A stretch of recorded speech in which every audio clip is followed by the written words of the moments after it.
संदिग्ध परिस्थितियों में अदानी समूह को दिया गया। 2006 में यूपीए की सरकार ने जीएमआर और जीवीके ग्रुप को दिल्ली और मुंबई एयरपोर्ट के ऑपरेशन का कॉन्ट्रैक्ट दिया था 30 सालों के लिए, इस शर्त के साथ कि हर समूह को एयरपोर्ट के मामले में अनुभवी कंपनियों के साथ साझेदारी करनी होगी। दोनों ही केस में जीएमआर टेंडर में आगे निकल गया, लेकिन तय हुआ कि दोनों जगह पर एक ही कंपनी को टेंडर नहीं मिलेगा, क्योंकि इससे प्रतिस्पर्धा कम हो जाती है। कांग्रेस के इस जवाब का संबंध बीजेपी के आरोप से है, जब राहुल गांधी ने आरोप लगाया कि नियमों को बदलकर अदानी समूह को 50 साल के लिए 6 के 6 एयरपोर्ट दे दिए गए, जबकि उनके पास कोई अनुभव नहीं था।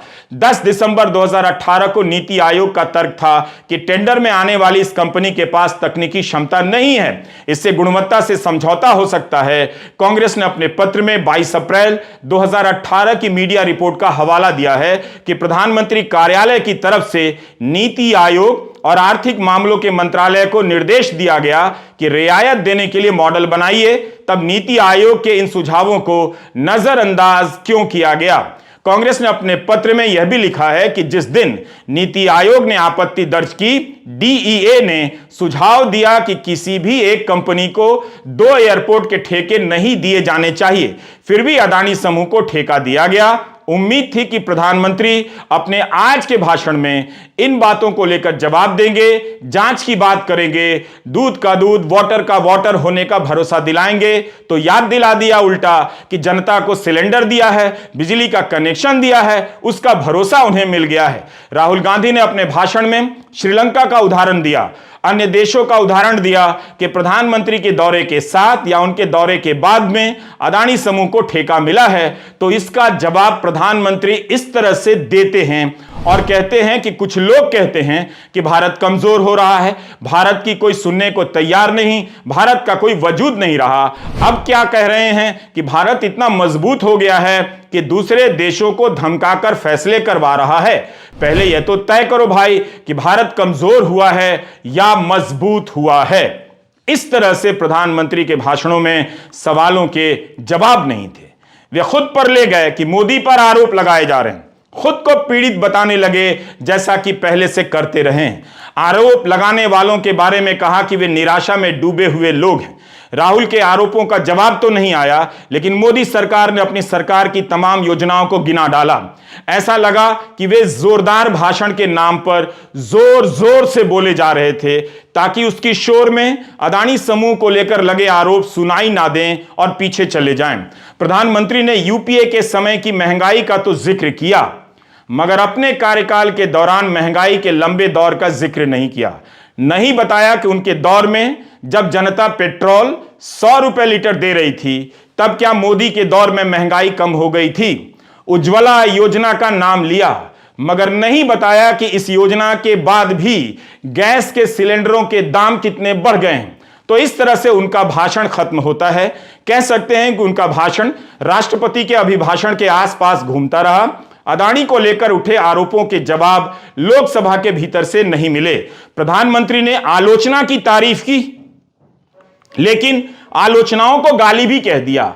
आज के भाषण को ध्यान से सुनिए तो समझ आ जाएगा कि कैसे आलोचना को जरूरी बताते हैं, और उसी भाषण में आलोचना को आरोप और गाली भी कहते हैं, बल्कि आरोपों और गालियों का साथ साथ इस्तेमाल करते हैं, जैसे आरोप का मतलब गाली और गाली का मतलब आरोप है, जबकि दोनों में बहुत अंतर है। प्रधानमंत्री जांच की बात नहीं करते हैं, बल्कि कहते हैं जनता का भरोसा है। और यह भरोसा क्यों है? क्योंकि सिलेंडर दे दिया है और बिजली का कनेक्शन दे दिया है। प्रधानमंत्री कहते हैं, यह उनके ही शब्द हैं, कि 9 साल आलोचना ने आरोपों में गवा दिए, आरोपों गाली गलौज के सिवा कुछ नहीं किया।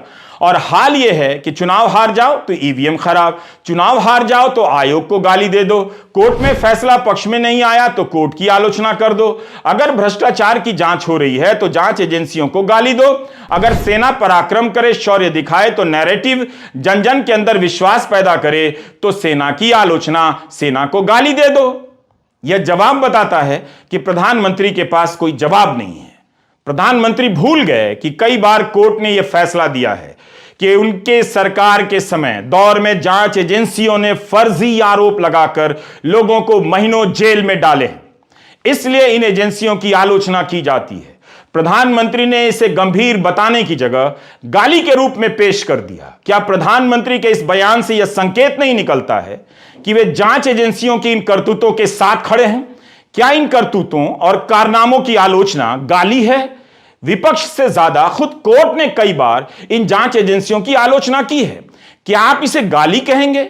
राहुल गांधी ने आरोप लगाए कि मुंबई एयरपोर्ट का ठेका जीवीके समूह से लेकर अदानी समूह को दिया गया। इस काम के लिए जांच एजेंसियों का इस्तेमाल हुआ। उम्मीद थी कि प्रधानमंत्री इसका तो जवाब दे देंगे, मगर योजनाओं के नाम पढ़ने लग गए।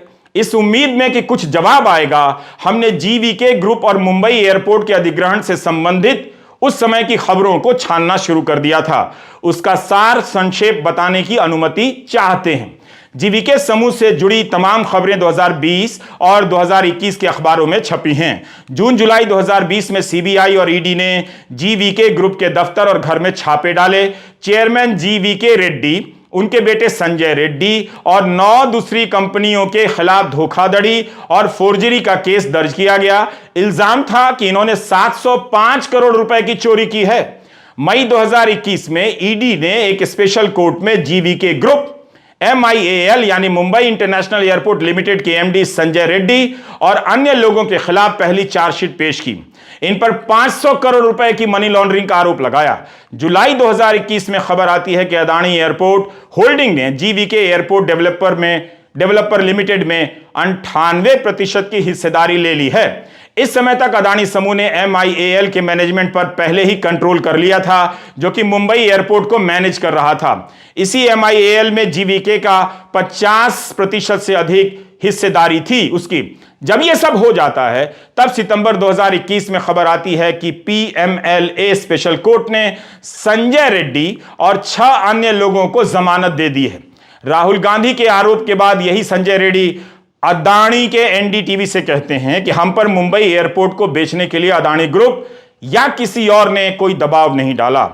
कहा कि हम पर कर्जा बढ़ गया था, इसलिए पैसे जुटाने की कोशिश की, मगर नाकाम रहे।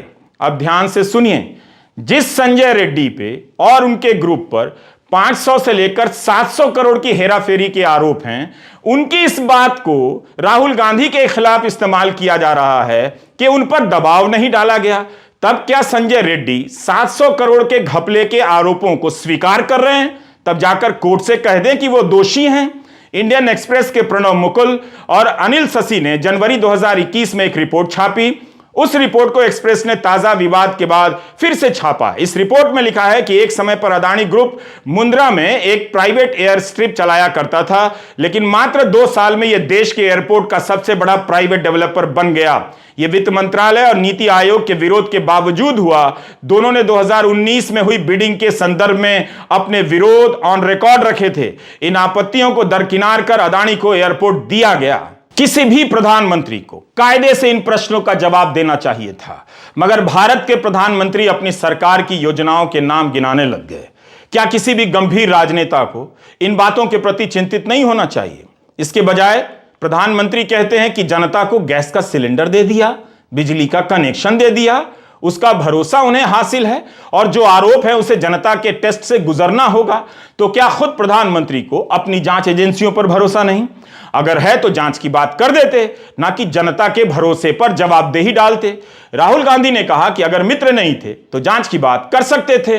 पूछा है आपके साथ कितनी बार गए हैं, वहाँ कितनी बार मिले हैं, तो सिंपल से सवाल थे, जवाब नहीं दिया। प्रधानमंत्री के भाषण पर आप क्या सोचते हैं? आपने जो सवाल पूछे थे, इसमें सवाल ने कुछ जवाब मिला आपको? Are you satisfied with the Prime Minister's जवाब मिला आपको? No, I am not satisfied, but it reveals the truth. Hindi में ये मतलब स्पीच से सच्चाई दिखती है। हाँ। कि अच्छा, इंक्वायरी की बात नहीं हुई। अगर मित्र नहीं है तो ये कहते ठीक है मैं इंक्वायरी करा देता हूँ। इंक्वायरी की बात नहीं हुई। डिफेंस इंडस्ट्री है, वहां पे शेल कंपनीज हैं, बेनामी पैसा घूम रहा है, उसके बारे में प्रधानमंत्री ने कुछ नहीं कहा। तो मतलब क्लियर है कि प्रधानमंत्री उनकी रक्षा कर रहे हैं, उनको आपके भाषण को एक्सपंज किया, उसको आप क्या कहते हैं? देश के लोगों को भरोसा है मोदी पर। हाँ, इस पर आप क्या? नहीं, वो तो ठीक है। मतलब मेरा कहना है कि ये नेशनल सिक्योरिटी का मामला है, हिंदुस्तान के इंफ्रास्ट्रक्चर का मामला है। प्रधानमंत्री को ये कह देना चाहिए ठीक है हम इंक्वायरी करेंगे, चेक कराएंगे क्या है इसमें। बहुत बड़ा घपला है। मगर वो भी नहीं बोला। तो जरूर वो उनको प्रोटेक्ट करने की कोशिश कर रहे हैं, बट मैं समझता हूं, मतलब उसका कारण भी है। क्या होगा फिर आगे? प्रधानमंत्री ने विपक्ष पर निराशा में तल्खी के आरोप लगाए तो उनके भाषण में भी निराशा और हताशा के तत्व नजर आ रहे थे। उन्होंने हार्वर्ड यूनिवर्सिटी से स्टडी कराने की बात का मजाक